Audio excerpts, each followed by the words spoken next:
you have the inducer. I'll unlock some doors so you can make it back through operation.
Travis Folsom, construction supervisor for the Exis Labs facility. We recently reached substantial completion on the facility's engineering sector and began work on the environmental systems sector early. At this rate, we should be able to impress the big boys up in Central Authority and score our completion bonuses. Last week I reviewed the construction documents and found another item where we can cut costs. My glass subcontractor mentioned the Moxum pressure seals for the exterior windows can be replaced with much cheaper Mixom seals. I submitted the alternative material selection to the base architect for review. On our Tuesday progress meeting, he argued the Mixom seals aren't up to spec. He complained that those seals are inferior and could cause air leaks or glass blowout. What the hell is he know? Pencil neck draftsman thinks he's designing a fancy hotel. Hey, guess what? I was building shit before he was born. Anyway, I managed to get the Mixom seals ordered. I bypassed the architect and talked directly to corporate. I showed them the savings and that sealed the deal. We'll be installing the exterior windows in environmental in a week and he will never know the difference. I'm so convinced the glass and seals will hold up that I'm gonna take a rocket launcher and test it on those windows if need be. That'll show the stupid architect. Folsom out!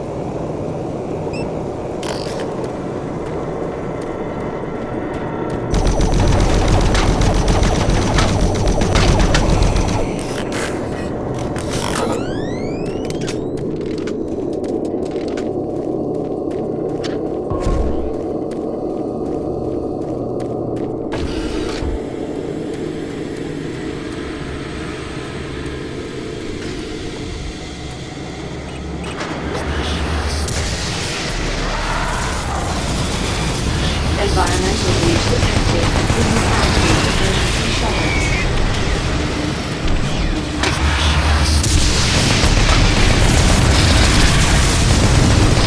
Environmental breach detected. Please activate emergency shutters.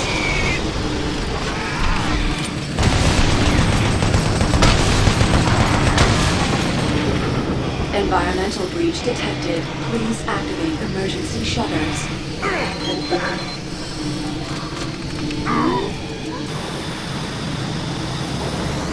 Environmental breach contained.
This is Bernice Tooley, Operations Coordinator stationed in Exis Labs. I would like to file my third formal complaint to Central Authority about the problems with the work environment here in Exis. It has become increasingly difficult to be productive while construction is going on throughout the facility. The construction workers are rude, lack common courtesies, and are overtly sexist. They use our office space as an unauthorized shortcut and track dirt and debris as a result. In addition to their mess, they insist on drilling and hammering during our core staff hours. Some of them have repeatedly made inappropriate comments that clearly fall under sexual harassment. When I approached the construction supervisor to remedy the situation, he told me in no uncertain terms to mind my own business. Actually, his exact words were, "Don't worry your pretty little head about it."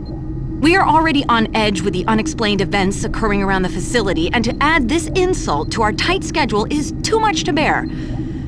If I cannot persuade Central Authority to take this complaint seriously, I'd like to remind them of Section 20, Paragraph 9 of UAC's Facility Regulations Code. It clearly states our employee rights, and we do not need this nonsense. I suggest you reprimand the individuals responsible and take adequate measures to ensure it doesn't happen again. Do not make me log additional complaints. Bernice Tooley, signing off. I hope this thing is working. Something is happening here, and no one knows what's going on. Oh man, the power is going crazy. We can't communicate with Central Administration, and I've heard something like screams. I don't know. It was so disturbing. Okay, my assistant left me, and I'm all alone here. Okay, I'm gonna try to get the network working, but the systems are acting just crazy. I don't know what to do. I think what was that? Oh my God. No!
Excellent.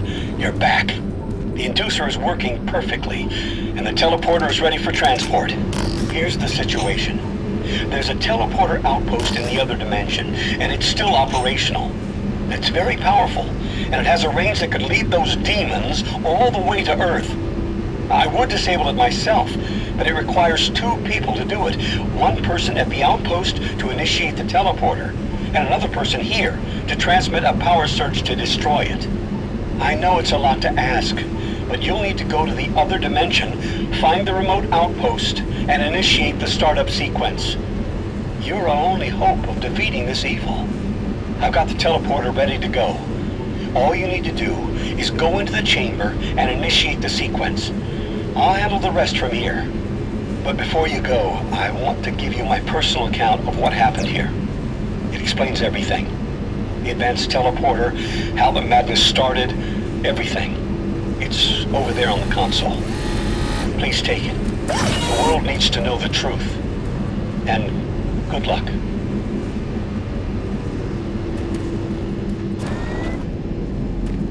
Decontamination process started. Decontamination complete. I have the teleporter sequence already configured. Just activate the main console. When you reach the outpost, I'll be able to communicate with you. Good luck.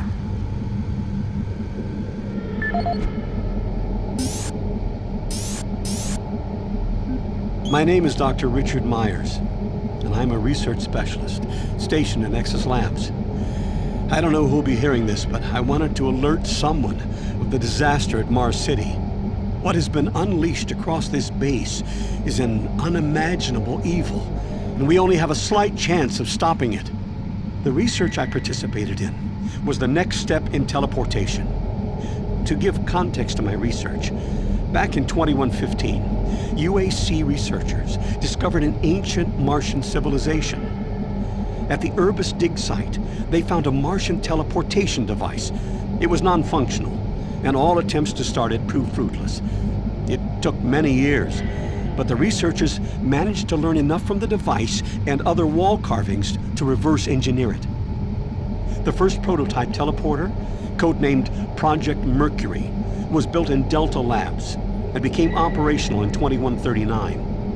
This teleporter was only capable of short distance travel and limited quantities of matter transference.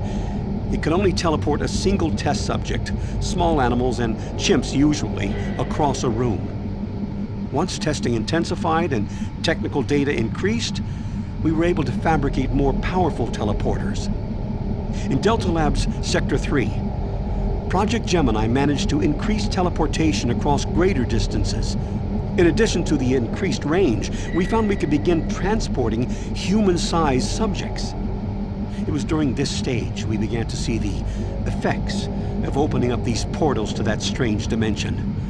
Our scientific curiosity overruled the obvious warnings, and under Dr. Malcolm Betruger's direction, we continued experimenting. On Project Apollo, the engineers developed a room-sized teleporter in Delta Lab Sector 4. It was capable of teleporting a small-sized team to destinations on this new dimensional plane. The expedition teams began exploring and setting up small research outposts. We could only teleport small equipment with the Delta 4 teleporter, and this condition frustrated Dr. Betruger. Soon after the success of Project Apollo, plans were drawn and work executed on a new facility, Exis Labs. At Exis Labs, the goal was to create a large teleporter, similar in scale to the one at Urbis. It would be powerful enough to transport large equipment, even dropships, and eventually shorten interstellar travel. Betruger was so impatient on seeing results from this research, he had the engineers start work on the teleporter once the facility reached 75% completion. We had expedition teams set up a teleporter outpost in the other dimension to link up with Exis. It was at this time I began investigating the strange stories I heard over at Delta Labs. I managed to hack undetected into Betruger's personal logs, and what I found scared me to the core. Betruger became obsessed with the findings of this new dimension. He started to push experiments regardless of the human cost. His log entries into the occult and how to harness evil powers were truly frightening. The more recent logs detailed how demons, yes, demons, contacted him through his dreams, offering him unimaginable powers. But they demanded he find a way to help them reclaim Earth. It was then I realized that this other dimension was hell itself. By the time I realized his plan, Betruger had started the invasion. Since the Exis teleporter hadn't reached sufficient functionality, I assumed Betruger decided to launch the demon invasion on Mars without it. However, the Hell Outpost teleporter is operationally ready, and it's only a matter of time before Betruger decides to use it. I'm going to try to reach Chief Engineer Rhodes in the Enpro facility to divert enough power to Exis, and with a little luck, create a big enough power surge to destroy it from here. I can only pray God will forgive me for my part in all this, and help me make things right. Lord, save my soul. Richard Myers, signing off.